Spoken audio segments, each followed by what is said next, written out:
Well, hi guys, it's that time. It's our Bible teaching snippet of the day. Today I'm not going to do a Bible teaching. I am going to do my personal testimony of when I was born again in my mother's hospital room. I've been a Christian now. Don't like to really use that word. I have been a son of God, a believer in Jesus for 10 years now. I was an atheist. I've said that before. I kind of decided there really wasn't a God somewhere around the age of 23 or 24. And I want to be honest about this. This is because a lot of the stuff that the church teaches is not true. Okay? It turns people against God when we make claims about Him that the Bible does not say. So, but it does help me now, because when I talk to someone who says, well, I'm an atheist and I don't believe in God, it opens a doorway, and I'm like, it's okay, I was an atheist too. And right then, all of the barriers go down, and I tell them, the God that the church teaches about, you're right. You're not wrong. You are correct. He does not exist. So let me tell you about the one true God, the one that really does exist. And they have an open mind and an open heart because I've been honest with them. So let's get started on my conversion. My mother had a massive heart attack, and the doctors pretty much knew she wasn't going to go home. She didn't have enough heart function left for her to literally get up out of bed and walk. She was at 17% and had another heart attack that took her down to only 11% of her heart. And they were giving her intravenous drugs to keep her alive, basically. She had to have this one drug just to make her heart beat. And if they stopped doing that, it would just stop beating. And they gave her another drug to keep it steady and not to go erratic. So she was on two different heart drugs that was keeping her alive.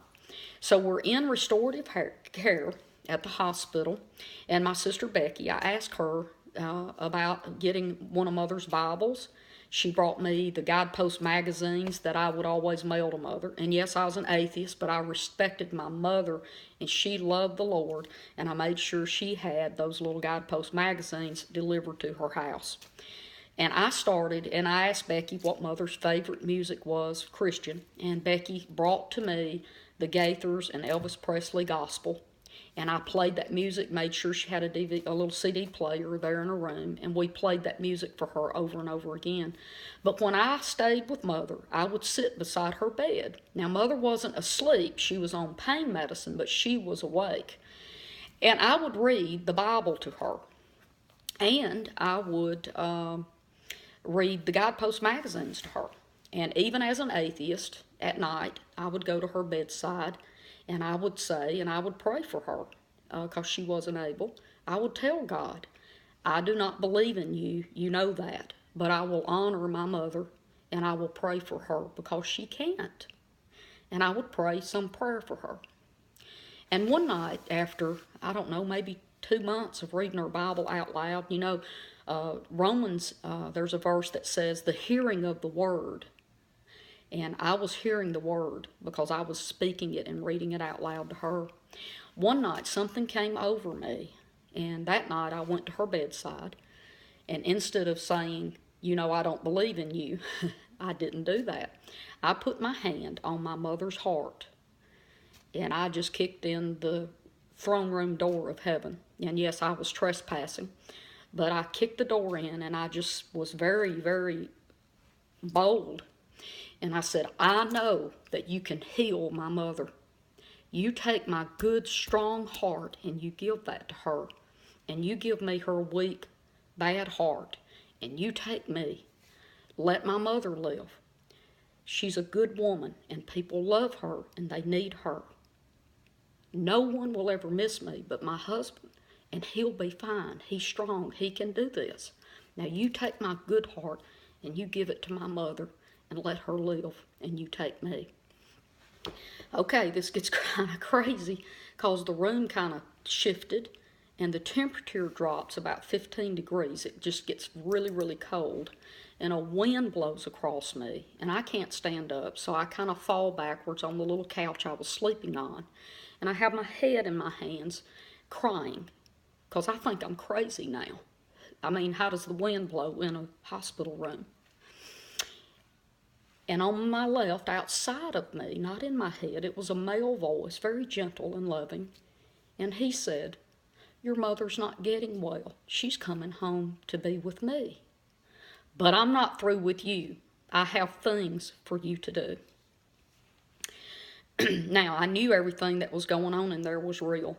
But then I'm also thinking, now they're going to have to put 2 white jackets on me because I'm hearing a man talk to me in an empty room. But anyway, I knew it was real. That night changed my life.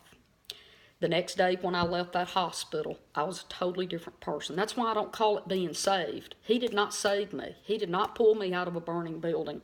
I was born again. I was a new creature who had never lived before. I left that hospital and I did not want to cuss anymore. It wasn't that I tried or didn't. And I used to just be horrendous. People that know me know what a evil, mean person I was. I was not one to play with. I was a very mean person. But I didn't even have to try to quit cussing anymore. It just wasn't in me anymore. Every time I'd turn my radio on, I couldn't stand the secular music. And all I listened to was K-Love, easy listening stuff, or maybe a little bit of country, but I wasn't a headbanger or anything. But even that music got on my nerves, and I would push the scan button and stop on a Christian station 3 days in a row. On the 3rd day, I said, I didn't even know they had stations. This is crazy. So anyway, I went to Sam's Club, and I bought a study Bible, and I started studying the Bible 3 hours a day, just needing to know this God that I had never met before. And my life has never been the same. I've had Christians tell me early on, "Oh, you'll settle down. It'll be okay. You know, you're just new at this. You'll be all right. And they wanted me to settle down and fit in and be your normal little Christian. And I got some bad news for you. I'm getting worse and worse and worse because now I just like to do what Jesus did. I like to go around and I like to heal the sick. I like to raise the dead. Jesus told me to be just like him, not to be like other church people. And so that's what I strive to do. But let me tell you, my friend, there is a difference in being saved and thinking you're not going to hell and to be born again and being a whole different person. And I, my friend, 10 years ago, was born again in my mother's hospital room because the Bible said the hearing of the word, and from the hearing of the word of God, man is saved and born again. And that's what happened to me. So God bless you, and I'll see you here, not tomorrow, it's Sunday, but I'll see you on Monday. So have a good evening. Bye-bye.